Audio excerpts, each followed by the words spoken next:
රුපියල් 45,000කට වඩා අඩුවෙන් ගන්න පුළුවන් ෆ්ලැග්ෂිප් එකක් ප්‍රොෆෙෂනල් කැමරා වලවත් නැති ඔප්ෂන් තියෙන කැමරා එකක් ඕනම ගේම් එකක් ගහන්න පුළුවන් පවර්ෆුල් චිප්සෙට් එකක් ඒ වගේම 4K ඩිස්ප්ලේ එකක්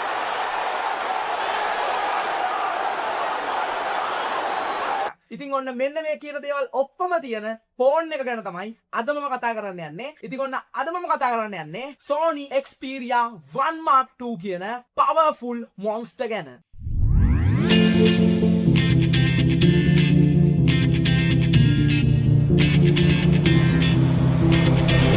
ආයිබෝන් කියලා පිළිගන්නවා අදත් ඔයාලා හැමෝම මගේ YouTube channel එකෙන් ගෙන තවත් ලස්සන review video එකකට. ඉතින් ඔන්න අද මම review කරන්න යන්නේ Sony සමග විසින් 2020 වර්ෂයේ release කරපු Sony Xperia 1 Mark II මෙන්න මේ රාක්ෂියා ගැන. ඉතින් ඇත්තටම මේකට මම monster කියන්න හේතුව මේක හැම පැත්තෙම monster. ඉතින් කලින් කිව්වා වගේ monster කියන්න හේතුව තමයි මේකේ තියෙනවා DSLR කැමරා එකකවත් නැති option ටිකක්. මතක තියාගන්න DSLR කැමරා එකකවත් නැති option ටිකක්. ඉතින් අන්න එකයි මම මේකට කැමරා monster කියලා කලින් කිව්වේ. ඉතින් අපි කතා කරමු මේ ෆෝන් එක ගැන.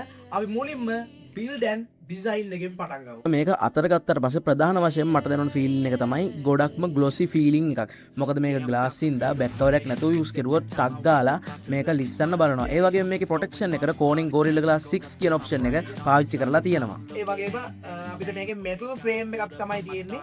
plastic frame එක නෙමෙයි. මේක flagship එකක්නේ. ඉතින් ඒ ඉන්න metal frame එකක් තමයි මේකට දීලා තියෙන්නේ. ඉතින් මේ ෆෝන් එකේ durability එක ගැන කතා කරනොත් IP68 water and dust resistant කියන පහසුකම තියෙනවා. ඒ හින්දා ඔයාලට වතුර ටිකක් මේකට වැදුනට ඔය dust එක පොඩ්ඩක් තිබ්බට කිසි අවුලක් වෙන්නේ නැහැ. හැබැයි මේක යූස් කරපු ෆෝන් එකක් කියන එක මතක තියාගන්න. සීල් වලට ඩැමේජ් එකක් තියෙන්නත් පුළුවන්. ඒ හින්දා මේක වතුර ඔබන්න කරන්න යන්න එපා. normal අර වැස්සකදී එහෙම හදිස්සියකට තෙමුනොත් අවුලක් වෙන්නේ නැහැ. ඒක 100%ක් sure. ඉතින් ඔන්න විදිහට තමයි මේකේ build එක ගැන විස්තර තියෙන්නේ. premium build එකක් කියලා කියන්න පුළුවන්. මේක මාරම ලස්සනයි. ඉතින් අපි ඊළඟට කතා කරමු මේකේ බටන් සහ පෝර්ට්ස් ගැන. හරි. ඉතින් මුලින්ම මේකේ සයිඩ් එක පැත්තෙන් අපි කතා කළොත් මේකේ මුලින්ම අපිට සයිඩ් මවුන්ටඩ් ෆින්ගර්ප්‍රින්ට් බටන් එක වගේම වොලියුම් අප් ඩවුන් රොකර්ස් බලා ගන්න පුළුවන්. ඒ වගේම ඊට පල්ලෙහාන් අපිට ඩෙඩිකේටඩ් ෂටර් බටන් එක බලා ගන්න පුළුවන්.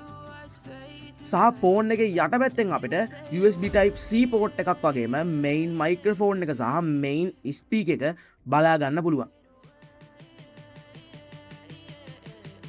ඊට අමතරව ෆෝන් එකේ උඩින් අපිට 3.5mm audio jack එක වගේම noise cancellation microphone එක බලා ගන්න පුළුවන්. ඉතින් noise cancellation microphone එකකුත් මේකේ තියෙනවා කියන්නේ audio ගැන නම් කිසිම දෙයකට බය වෙන්න හිතන්නවත් එපා. ඉතින් අපි දැන් කතා කරමු මේකේ ඩිස්ප්ලේ එක ගැන. ඉතින් මේකට තියෙන්නේ අඟල් 6.5ක ටිකක් ලොකු ඩිස්ප්ලේ එකක්. ඒ වගේම 1 බිලියන් කලර්ස් මේකට සපෝට් කරනවා. ඒ වගේම HDR10 plus පහසුකම තියෙන OLED ඩිස්ප්ලේ එකක් තමයි අපිට මේකේ බලා ගන්න පුළුවන් වෙන්නේ. ඊට අමතරව මේකේ 643ක PPI අගයක්, ඒ වගේම 1644ට 3840 කියන පික්සල් අගයක් එක්ක මේ ඩිස්ප්ලේ එක අපිට බලා ගන්න පුළුවන්. ඒ වගේම මේකේ සයිඩ් සෙන්ස් පහසුකමත් එක්ක ගොඩක්ම හොඳ නයිට් මූඩ් එකක් මේකේ තියෙනවා. අර මං කියවනේ කලින් 1 බිලියන්ස් කලර්ස් මේකට සපෝට් කරනවා කියලා. ඒ හින්දා මේකේ නයිට් මූඩ් එක ඇත්තටම ඇහැට ගොඩක් ආරක්ෂිතයි. සහ මේකේ නිට්ස් 600ක බ්‍රයිට්නස් අගයක් තියෙනවා. ඒ හින්දා ඔයාලට අවුට්ඩෝ මේක යූස් කරනකොට කිසිම අවුලක් නැහැ. ඇහැට පේන මට්ටමට මේකේ බ්‍රයිට්නස් තියෙනවා. ඒ හින්දා කිසිම අවුලක් නැහැ. ඔයාලට මේ ෆෝන් එකේ ඩිස්ප්ලේ එක අවුට්ඩෝ යූස් කරන්න. ඉතින් ඔන්න ඔය කාරණා එක්ක මෙන්න මේ ඩිස්ප්ලේ එක අපිට කිසිම කම්ප්ලේන් එකක් කරන්න බෑ. හැබැයි මේකේ රීෆ්‍රෙෂ් රේට් එක ගැන මට පුංචි අවුලක් තියෙනවා. මොකද මේකේ තියෙන්නේ 60 Hz රීෆ්‍රෙෂ් රේට් එකක්. සාමාන්‍යයෙන් 90 Hz වගේ තිබ්බනම් ටිකක් හොඳයි. මොකද මේක ෆ්ලැග්ෂිප් ෆෝන් එකක්. ඉතින් ෆ්ලැග්ෂිප් ෆෝන් එකත් වෙලා 60 Hz දාපේක ටිකක් අවුලක් කියලා මට හිතෙනවා. නමුත් ඒක යටපත් වෙනවා. මොකද මේකට OLED ඩිස්ප්ලේ එකක් තියෙනවා. ඒ වගේම 6 බිලියන් කලර්ස් මේකට සපෝට් කරනවා. ඉතින් ඔන්න දේවල් එක්ක මේක අර 60 Hz කියලා දැනෙන්නේ සාමාන්‍යයෙන් ඊට උඩකින් තමයි තියෙන්නේ 60 Hz කියලා එකපාර හොයාගන්න අමාරුයි. ඒ තරමට මොකද ඩිස්ප්ලේ එක ස්මූත්නස් එක 100%ම සුපිරි. ඉතින් ඩිස්ප්ලේ එක වගේම මේකට හම්බෙලා තියෙන ස්ටීරියෝ ස්පීකර් සෙටප් එකත් මාරම ක්වොලිටි කියලා කියන්න පුළුවන්. ඉතින් මේකේ ස්පීකර් සෙටප් එක ටියුන් කරලා තියෙන්නේ Dolby Atmosලා. ඉතින් ඒගොල්ලන්ගේ තියෙන හොඳම ස්පෙක් මේකට දාලා ගොඩක් හොඳ සවුන්ඩ් ක්වොලිටියක් එන විදිහට මේක ටියුන් කරලා තියෙනවා. ඉතින් මේක සිකියුරිටි පැත්ත ගැන කතා කරුවොත් මේකට ෆින්ගර්ප්‍රින්ට් තියෙනවා. හැබැයි ෆේස් අන්ලොක් නම් එන්නේ නැහැ. අපිට ෆිංගර්ප්‍රින්ට් එක ගොඩක් හොඳට ඇකියුරේට් විදියට බලා ගන්න පුළුවන් කිසි අවුලක් නැහැ හොඳට ෆෝන් එක ඔන් වෙනවා සහ අපි මේකේ performance ගැන කතා කරුවොත් පළවෙනිදේ මේකට ඇවිල්ලා තියෙන්නේ Android 12 version එක. ඒ කියන්නේ Android 12 වලින් පස්සේ මේකට කිසිම අප්ඩේට් එකක් Sonyලා දීලා නැහැ. ඒක ලොකු ගැටලුවක්. හැබැයි ඉතින් ඔයා මේකේ performance බලනවා නම් ඒක ලොකුවට බාධාවක් වෙන්නේ නැහැ කියලා මම හිතනවා. මොකද Android version එක ලොකු වවුලක් වෙන්නේ නැහැ. අපි මේක ගන්නේ photos capture කරන්න, videos capture කරන්න නම්.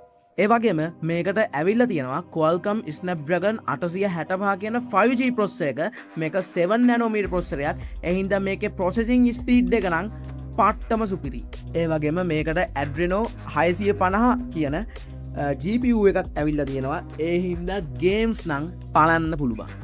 මේකට ඇවිල්ලා තියෙනවා 8GB RAM එකක් එක්ක 128GB storage එකක් මේක 12GB version එකකුත් තියෙනවා RAM එක. නමුත් ලංකාවේ තියෙනවද කියන මම හරියට දන්නේ නැහැ. හැබැයි 12GB තියෙනවා. හොයාගන්න 12GB ඇති.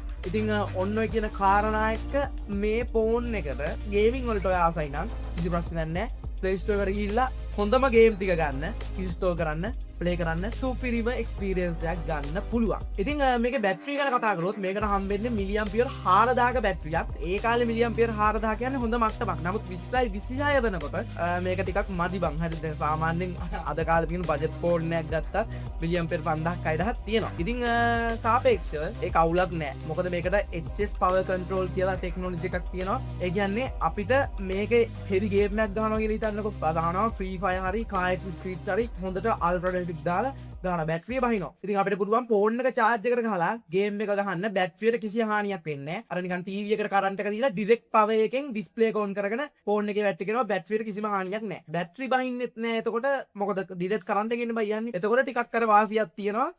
ඔන්න ඔය HS power control කියන තාක්ෂණයත් එක්ක ඉතින් මිලියම්පියර් 4000ත් එක්ක ඔය කියන ටෙක්නොලොජි එක සම්බන්ධ වුණාම බැටරි ගැන කිසි අවුලක් නැහැ. heavy gamers ලට recommend කරන්න පුළුවන්. normal users ලට recommend කරන්න පුළුවන්. හරි. ඉතින් අපි දැන් මේකේ කැමරා setup එක ගැන කතා කරමු. මොකද කැමරා setup එක ගැන කතා කරන්න නැතුව වැඩක් නැහැ මේ වගේ ෆෝන් එකක් ළඟ තියාගෙන. හරි. ඉතින් මේකේ අපිට ප්‍රධාන වශයෙන් කැමරාස් තුනක් බලා ගන්න පුළුවන්. උඩින්ම තියෙන කැමරා එක ultra wide කැමරා එකක්. ඒක 12 megapixel f2.2 අපචර් එකක් තියෙන කැමරා ලෙන්ස් එකක්. ඊට පස්සේ අපිට බලා ගන්න පුළුවන් main කැමරා එක. ඒක 12 megapixel f1.7 අපචර් එකක් තියෙන OIS support කරන කැමරා ලෙන්ස් එකක්. ඊට පස්සේ අපිට ටෙලිෆොටෝ ලෙන්ස් එක බලා ගන්න පුළුවන්. ඒක 70mm ටෙලිෆොටෝ ලෙන්ස් එකක්. ඉතින් මේ ෆෝන් එකේ ෆෝන් එකට එන normal camera application එකට අමතරව Cinema Pro සහ Photo Pro කියලා app එකක් තියෙනවා.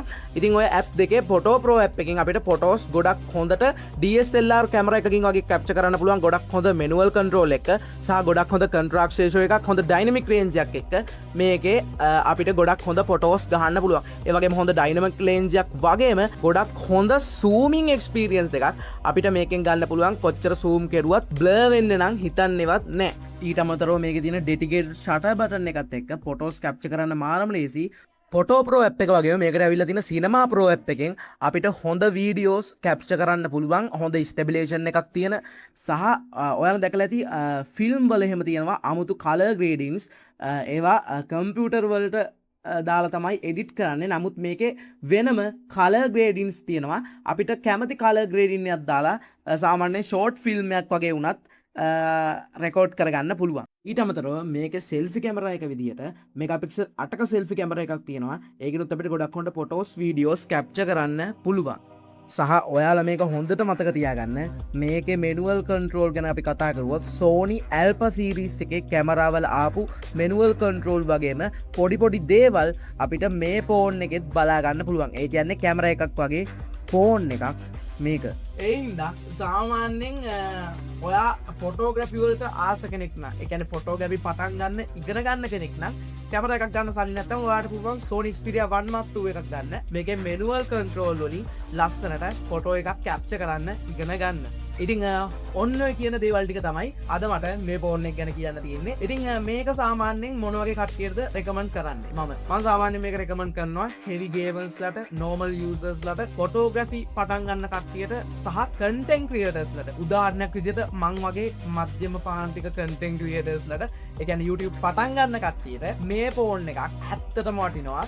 ඒ වගේම මේකේ manual control තියෙන හින්දා ටිකක් වාසි. short film එකක් වගේ ගහනවා නම් ඔයාලා ස්කෝල් වලකට හොයවා මොකක් හරි දෙකට අවසාන වශයෙන් මට මේ ෆෝන් එක ගැන කියන්න තියෙන්නේ අඩුවට ගන්න පුළුවන් හොඳම ෆ්ලැග්ෂිප් ෆෝන් එක. ඉතින් අද අපි කතා කරුවේ Sony Xperia 1 Mark II Monster ගැන. ඉතින් ඔයාලා මේ ෆෝන් එක ගැන මොකක්ද හිතන්නේ? හිතන එක අනිවාර්යෙන් පල්ලෙන් කමෙන්ට් එකක් දාන්න අමතක කරන්න එපා.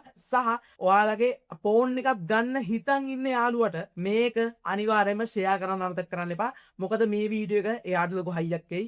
එයාටත් මේ වගේ සුපිරි මොන්ස්ටර් කෙනෙක් ගන්න පුළුවන් වෙන හින්දා. ඒ වගේම channel එක subscribe කරන්න. හා bell icon එකත් all දාලා තියන්න. මම වීඩියෝ එකක් දාපු ගමන් ඔයගොල්ලෝගේ ෆෝන් එකට notification එකක් විදියට එන්න. ඒ වගේම like එකක් දාන්න. අතට මම ගිහිල්ලා එන්නම් ඊළඟ වීඩියෝ එකෙන් සෙට් වෙමු. එතකන් ඔයාලා හැමෝටම goodbye ජය වේවා.